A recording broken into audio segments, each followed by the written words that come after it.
एनो देखो ना चिन्हत देखे का हमार बाप के सुनी का कहता नी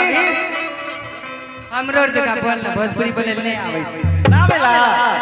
ना तनी सीखे के पड़ी